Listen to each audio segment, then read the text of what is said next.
Now, Roma Wines, R-O-M-A, made in California for enjoyment throughout the world. Roma Wines present Suspense.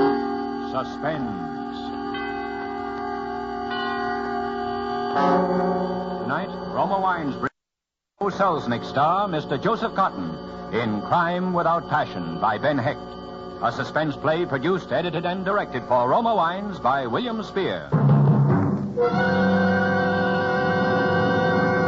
Suspense, radio's outstanding theater of thrills, is presented for your enjoyment by Roma Wines. That's R-O-M-A, Roma Wines. Those excellent California wines that can add so much pleasantness to the way you live, to your happiness in entertaining guests, to your enjoyment of everyday meals. Yes, right now a glass full would be very pleasant as Roma Wines bring you Joseph Cotton in a remarkable tale of Suspense. She had phoned me to come over to her apartment. She wanted a showdown.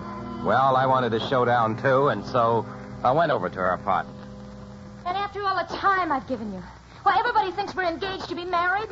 Now you're trying to give me the go-by just like that. The girls in this show, what a laugh they'll hand me.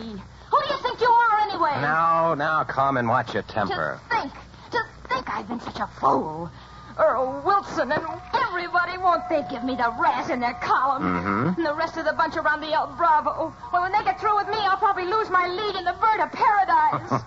The nerve! Treating me as if I was a nobody. Where do you get like that, taking up a girl's time?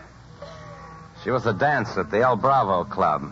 She was number one on the line in the Bird of Paradise number in the floor show. That was where I first noticed her. I looked at her now with complete detachment. I wondered what I had ever seen in this red-headed, illiterate creature with her childish face and muscular legs. How could I have ever considered her charming or desirable? Probably for you. More likely it's Eddie White calling you, that dean of collegiate heroes. Oh, yeah? For me, by any mischance, just say I'm not here. Hello? Hello? No, he's not here. I don't know where he is. He's not here. Your office. Always making me lie for you. And as for that crack about Eddie White, you don't fool me, not for a minute. Uh-huh. Don't just stand there and say, in that smug way. You know very well I haven't been seeing Eddie White. You're just using that for an excuse, aren't you? Well, are you or aren't you? You know all the answers. Sure, I know the answer to that. You're just saying that because you're trying to get rid of me, trying to put me on the escalator, that's what. Well, have it your own way. Have it your own way? Why, you stop. Now, cut that out. You think because you're a lawyer you can get away with this? I'll show you. Hey, look out. Your photograph in a swell, expensive frame. I'll show you what I think of that, too. You're not going to make a sucker out of me, you stupid. No, not my derby. Your derby? Why, I'll smash your face. Now, stay away from me now. Don't come near me. Oh, that hurt. That ain't the half of it, Why, you little vixen, how I hate you. I loathe you. I hate all of your kind. Don't you strike me. Don't you dare. Lou, put down that candlestick, Lou. Put it down, Lou. Don't do it.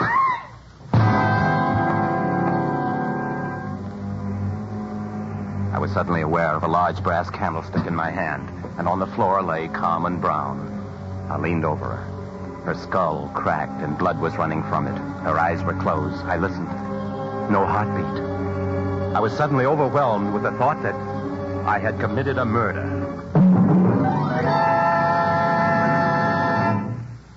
I don't think there's a lawyer in New York with more thorough experience in the handling of criminal cases. No. I knew all the angles. I knew the pitfalls of the defense in such a case as this. I knew the psychology of the prosecution. I had unexpectedly and inadvertently been cast in the role of a criminal. Through my mind rushed all the prejudices and difficulties of such a case. And in less than a minute, I had put myself on trial on a plea of self-defense, reviewed the evidence, and found myself guilty.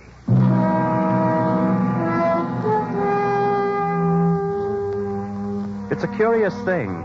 No doubt the public at large, the layman, would expect that some unpublicized and secret professional legal maneuver would be used by the great Lou Hendricks in the present predicament. It would seem to the reader of crime fiction and the listener to radio mystery drama that some less hackneyed word than alibi would be the key word to my puzzle. I am sorry, ladies and gentlemen. I should dearly love to shake some diabolically ingenious trick out of my lawyer's sleeve. But such would be a waste of time. An alibi was what I needed. I needed to establish simply and conclusively that I was not there at the time of Carmen Brown's murder. Time was the important element. Yes, I must begin at once to establish that alibi.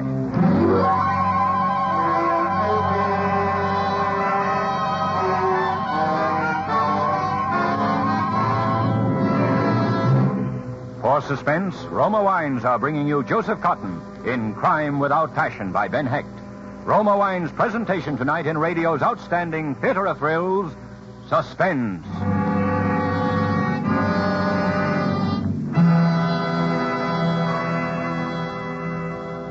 Between the acts of Suspense, this is Truman Bradley for Roma Wine. Do you know the principal difference between American and European hospitality? Well, here's how famed Elsa Maxwell, authority on entertaining, sees it. Says Miss Maxwell, American hospitality is distinguished by its informality. Good friends in America don't need an invitation. They just drop in and take potluck. That's why millions of American families always keep Roma California Sherry on hand. Roma Sherry is ideal for entertaining. A delicious wine, mellow, fragrant, and medium sweet, with tempting nut-like taste. Glorious Roma Sherry is so easy to serve, so good with a simple snack any time of day. And Roma Sherry is popular with men and women alike, preferred by millions as the perfect first call for dinner. Yes, you can serve Roma Sherry proudly, for Roma wine is America's first choice. Yet, Roma costs no more than ordinary wine. So, for better, easier entertaining, get Roma Sherry tomorrow. That's R-O-M-A, Roma Wines. Remember, more Americans enjoy Roma than any other wine. And now, Roma Wines bring back to our Hollywood soundstage Joseph Cotton, who, as New York's famous criminal lawyer Lou Hendricks, in Crime Without Passion, resumes a narrative well calculated to keep you in suspense.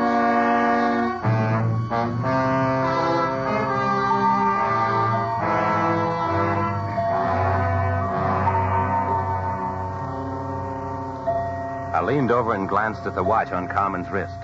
The dialed glass was broken. The watch had stopped. The hands pointed to 2 minutes of 4.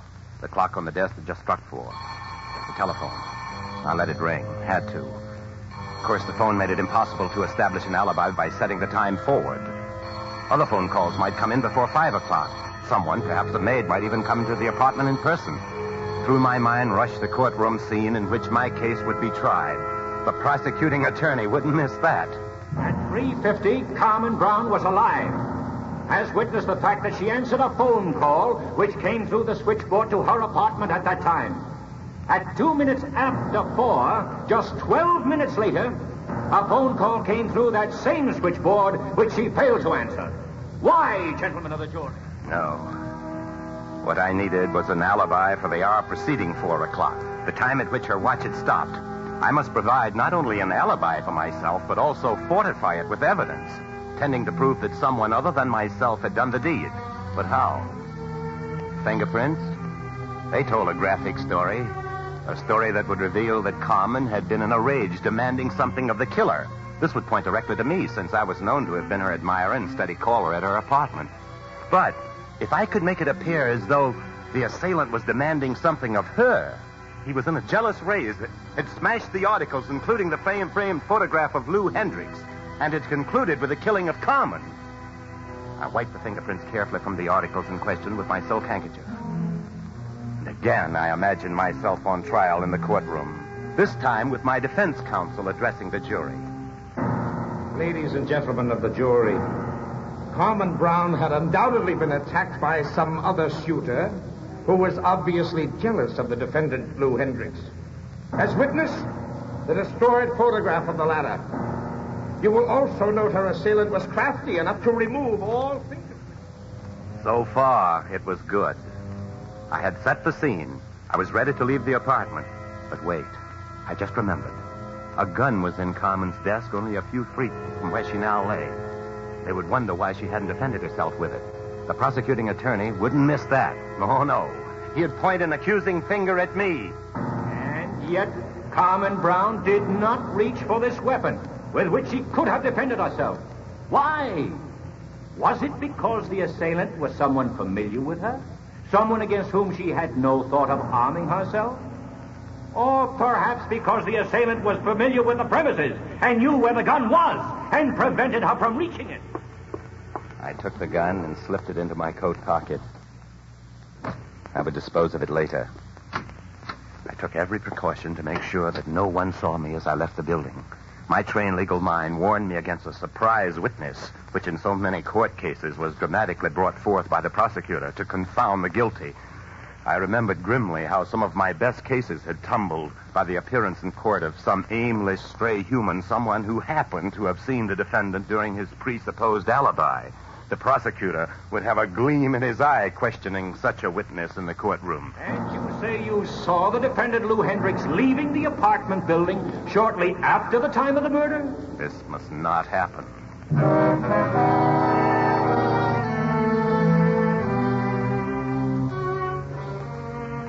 I had my plan pretty well in mind by now. I took a back shortcut to Broadway, the Palace Theater. It was an off hour. There was not a long line waiting. I bought my ticket and went quickly in. Seats without waiting. Seats in the third aisle to your right, please. The moment I was seated, I got up again. I returned to the lobby up the other side of the aisle and went directly to the lost and found desk. Oh, is there something I can do for you, sir? I wish to report the loss of a pair of gloves. Oh, do you have any idea where they were lost? Oh, somewhere in the theater. I had them when I came in. I'm not usually so careless, but the picture was so engrossing, I was completely carried away with it. And, well, apparently I failed to carry away my gloves. Gloves, I imagine they'll be turned in, sir? Oh, I'm sure they'll be found. If you'll just make a record of it. Lou Hendricks is the name, with an X. Hendricks, huh? Hendrix, huh? That's an unusual spelling. Family name. Well, all right, sir, Mr. Hendricks. If you'll just fill out this blank with your name and address and the time. Oh, yes, to be sure, the time. Let's see, what is the time? It's exactly 20 minutes after 4. I'll record that on the blank for you. After 4? Well, could it be that late? Heavens, I had no idea of the time. Quite a long picture. Yes, the picture was a little longer than most. I hope you enjoyed it, sir. Oh, yes, indeed. I enjoyed it very much. It was well worth sitting through. Well, thank you very much. I had established an alibi for having spent the time between 2:30 and 4:20 in the movie theater. This was a period of 2 hours, and this was now recorded in black and white at the Lost and Found desk. I'd taken care that this should be a movie that I had already seen, so I'd be able to recite the plot in question. The main body of my alibi had been achieved. I now went directly from the movie to my next port of call, Sardi's Restaurant, where I'm well known. How are you, Mr. Hendricks? Your usual table? Yes, Henry. Seen the headlines? No, I just came from a movie. Oh, by the way, what is the exact time? I've got to make a telephone call. It's just 4:30, Mr. Hendricks. 4:30. I think I'll make my telephone call while you make me a chicken sandwich. Okay, the booth is just there, you know. Yeah.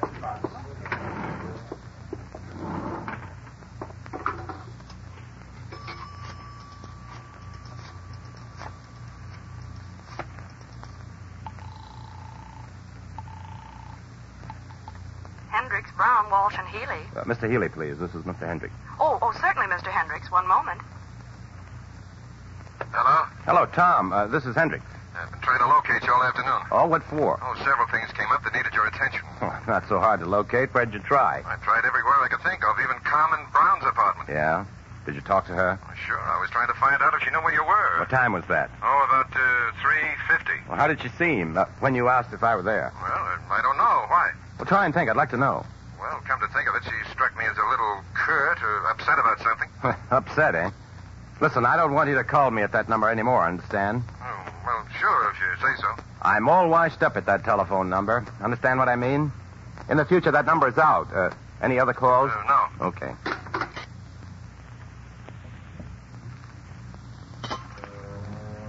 Again, my mind reverted to the courtroom scene in which I imagined my case being tried. But this time, I had my case well in hand. The thought of facing the prosecuting attorney did not disturb me.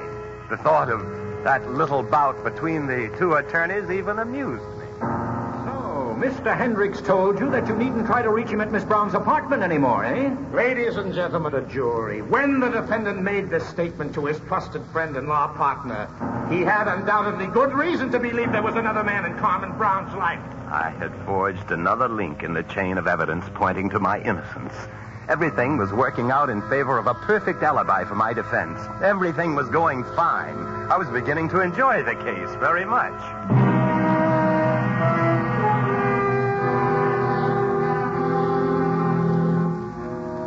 Now that the tension was relieved, I began to look upon my case as a sort of a game. I began to get a kick out of it, and I conceived the idea of building up another witness. Eddie White was the only one of Carmen's previous amours whom I knew, and I considered for a moment involving him in the case. He was Carmen's previous suitor just before I entered the picture. He was known to be a hot-headed young gentleman given to nocturnal fisticuffs in public places, but I finally dismissed this idea. This witness, I decided, would be Miss Moore, who was also a dancer at the El Bravo Club. She was Carmen's closest friend and confidant.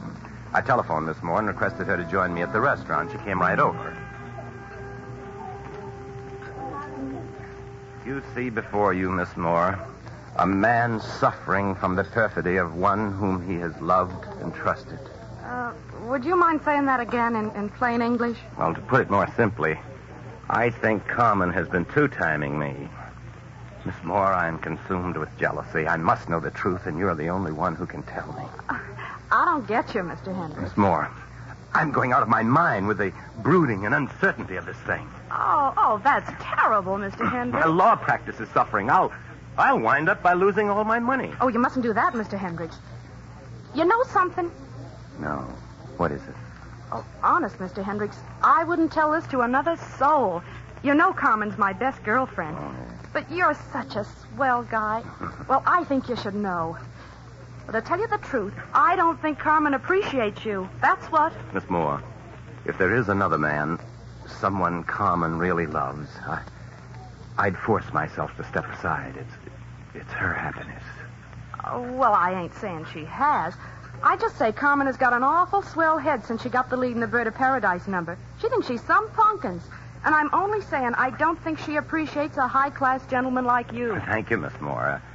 Have you seen Carmen today? No, I haven't. Have you seen her? No, I don't trust myself to see her. Goodness knows what I would do feeling this way. Oh, Mr. Hendricks, you're all worked up. And I don't blame you. Say, I have to leave you. I hate to leave, but I gotta go. It's getting late and the dinner show goes on before long, you know. Tell Carmen I'll be over to the El Bravo tonight and give her a last chance to prove herself. Oh, I'll sure give her your message, Mr. Hendricks. I sure will.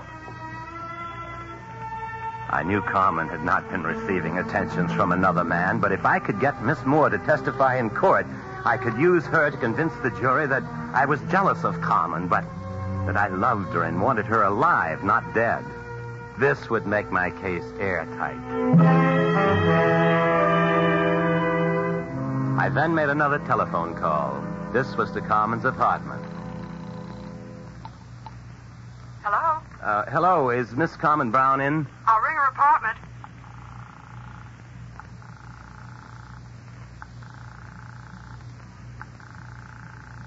I'm sorry, she doesn't answer. Well, this is Mr. Hendricks calling. Hadn't she been in at all? I've been trying to get her all day. She hasn't come in while I've been here, Mr. Hendricks. How long is that? About 3 hours. Thank you. I'm coming over there. Tell her if she comes in, will you?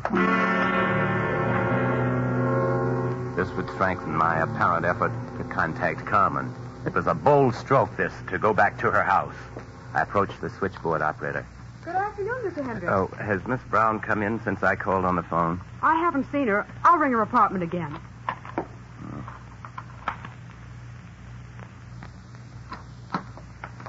She still doesn't answer. Well, please give her this note when she comes back. All right, Mr. Hendricks. I'll see that she gets it. I handed her the note. It read, "Darling, don't torture me anymore. Give me a chance to believe you. I'm willing to forget what I heard or thought I heard over the phone. As ever, Lou." This, too, would throw suspicion on another suitor. Not only had I established an alibi for myself, but also I had succeeded in pointing a finger at a suspected rival. I saw myself looking winningly at the jury while my defense counsel continued to address them.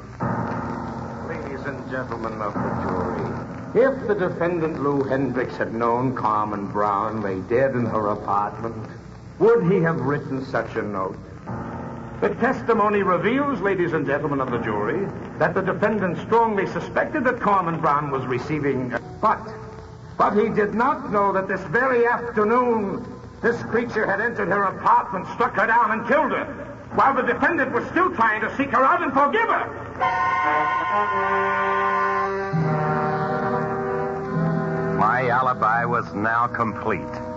I had every angle worked out. I summed up my case. It was perfect. From my superior legal knowledge, my vast experience, I had built a perfect case for myself. I was very pleased. My case was ready. I had an excellent dinner. Really excellent. I then put in another phone call to Carmen's apartment. I was ready to hear the news of the finding of the body. At the news of the crime, I would rush right over and act my part of the thoroughly grief-stricken suitor. This would be the finishing touch, a final flourish, as it were. Miss Brown does not answer. The crime had evidently still not been discovered.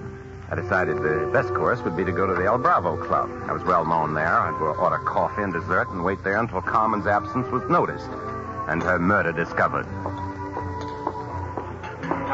Good evening, Mr. Hendricks. Right this way, Oh, sir. good evening, George. Hello there. How are you? Hello, Lenore. Hi, Kay. David, Blood. So I said to him, I said, look, if you think I'm going to sit around here. Oh, come on. Blonde, can't you think of anything but blonde? Oh, honey, come on, let's go home. Oh, not yet, children. No, Oh, the famous criminal lawyer, Lou Hendricks. Oh, our ex-college hero, Eddie White, product of the higher education. Looking him over, I see. Yeah, mind if I sit here? Well, this is the entertainer's table. I have no monopoly on it. Then I'll sit down. By the way, Hendricks, I didn't know you were such a movie fan. Just what do you mean? Saw you going into the Palace Theater this afternoon. You did? Just what time was that? What time? Ooh, a little after 4, I should say. You're crazy. If you think you saw me going to the Palace after 4, Well, I came out at 4:20 after seeing the whole show. I don't care what you say. I saw you going in at 4:15, to be exact. I was going to say hello, but you weren't looking my way. How'd you like the picture? Ought to be in your line, all about one of those crooked legal sharks. And you say you saw the defendant, Lou Hendricks, going into the theater at 4:15? Yes, sir, I did.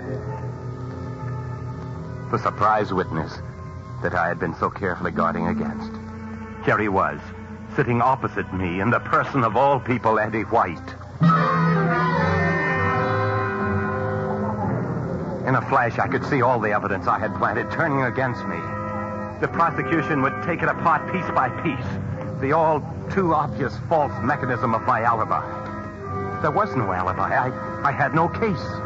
Eddie White's simple statement of the time, 4:15, revealed all of my subsequent actions as those of a thoroughly guilty man. Look, White. It must have been somebody else you saw. Listen, don't tell me. I saw you looking around, buying your ticket and ducking in. I know it was 4:15 because I had a date outside. And don't get excited. It wasn't with Carmen. That's a lie. What's that? I said you're lying. You didn't see me. Oh, that's what you said, is it? Listen, I never liked you, and I don't take that kind of talk off a guy I got no use for. Get that? You're a liar. You're not only a liar, but a numbskull, a perennial drop kicker. Once a drop kicker, always a drop kicker. Oh, you little shyster. Take your hands off my collar. Let me go. Take your hands off me. Calling me a liar. You little shyster. You no good little shyster. Somehow, I don't know how or when, I had taken the gun out of my pocket. Carmen's gun. The gun I was going to dispose of. I was holding it in my hand. It had exploded. No one heard the shot through the blare of the orchestra. A new number of the floor show was starting. Everyone's attention was focused on the dance floor. The chorus girls were coming out for the Bird of Paradise number, and everything was a little blurred, a little hazy. I looked at the girls as they came forward. Leading the chorus, I saw Carmen Brown. She was dancing.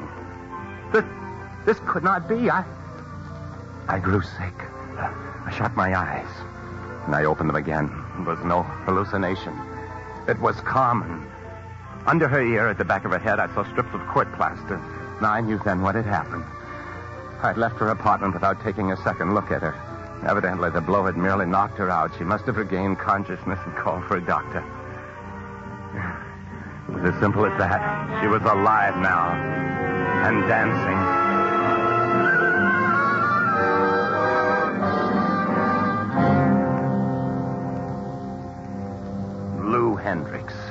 a shining legal intelligence.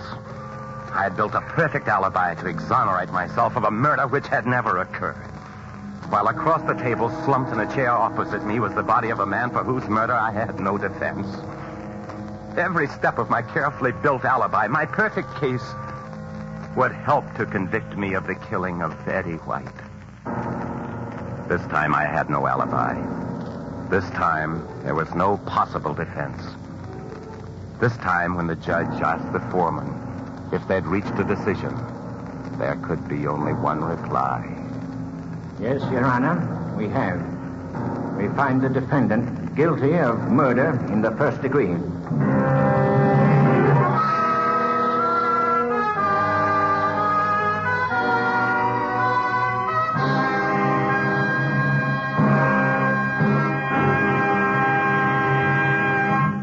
Suspense. Presented by Roma Wines. R-O-M-A. Made in California for enjoyment throughout the world.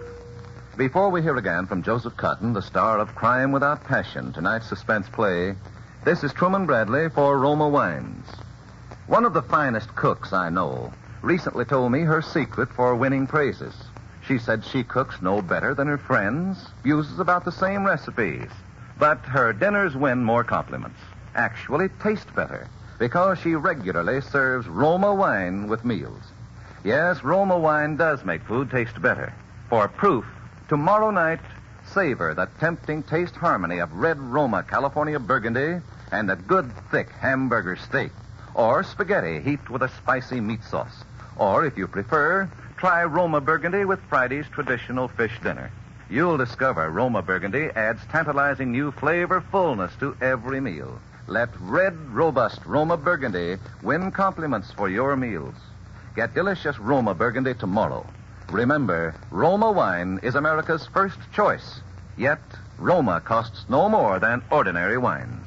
So insist on Roma, R-O-M-A, Roma wines, made in California for enjoyment throughout the world. This is Joseph Cotton. I've always been particularly fond of Crime Without Passion, and it's been a great pleasure indeed to appear in it tonight for you on Suspense. Next Thursday, I know you'll want to hear a very young actor whom we've all admired for a very great number of years. It's Jackie Cooper grown up and just out of Uncle Sam's Navy. He'll appear on Suspense in a role quite different from anything you've ever associated with him. Joseph Cotton will soon be seen in the David O. Selznick Technicolor production, Duel in the Sun. Next Thursday, same time, Roma Wines will bring you Jackie Cooper as star of Suspense, radio's outstanding theater of thrills. Produced by William Spear for the Roma Wine Company of Fresno, California.